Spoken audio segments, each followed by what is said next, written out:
Yes, you can, assuming there is only one layer of shingles on your roof currently. If there's multiple layers, then we need to take it down to the deck, inspect any of the sheathing, replace any rotted decking, then install the metal roof. But if there's just the one layer, we will go over those shingles, but we won't lay the metal directly on the asphalt shingles. With any inconsistencies, any imperfections in the shingles, those will show up through the metal once it's screwed down tight, and you will have bumps, ripples, dings, any imperfections will show through, especially if you have a shinier color of metal, like a black metal roof or anything like that.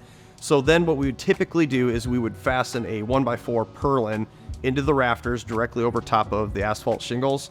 That way we have a nice smooth surface to fasten our metal to. So we'll run our 1x4 purlins every 2 foot on center and then fasten directly to that. Then there's no lumps, there's no dings. It's going to hold it right off of the asphalt shingle. And then now your shingle roof kind of works more as like a vapor barrier as your underlayment. So that's how we would do that if we're going to do a recover. With residential, unless we're doing the metal roof over top of the shingles, by code, we have to tear off down to the decking. So there isn't a re-roof option if you were doing an asphalt shingle. With commercial sides, the commercial side of the business, we can do a re-roof if you only have one roofing system on there. So by code, you can have only a maximum of 2 roofing systems. So if you did have say a mod bit roof on there, and that was the only singular, initial roofing system it had, we can add insulation to that, screw it through the decking or glue to it, depending on the system that we're providing, and then we can do a recover. Yes, that would save some money. There's going to be some labor savings for tear off, dumpsters, and then whatever insulation is on there currently, now we don't need to remove that just to go back on with that same insulation.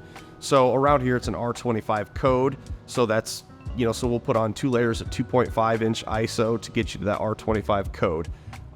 That's just a pretty common standard. Other places there's R20 or maybe an R30, but so if they already have 2.5 inches of insulation and a roofing system, now we only have to add 2.5 inches more versus taking it down to the deck and adding 5 inches. Depending on the building and how our core cuts come out, when we do our cores and we do that homework and the due diligence on that, if there's any wet insulation or it's had a lot of leaking in the past, we will take it down to the deck. That way we can thoroughly inspect everything, replace any, whether it's metal, rotted decking, or wood, or whatever the case may be, we can replace all that.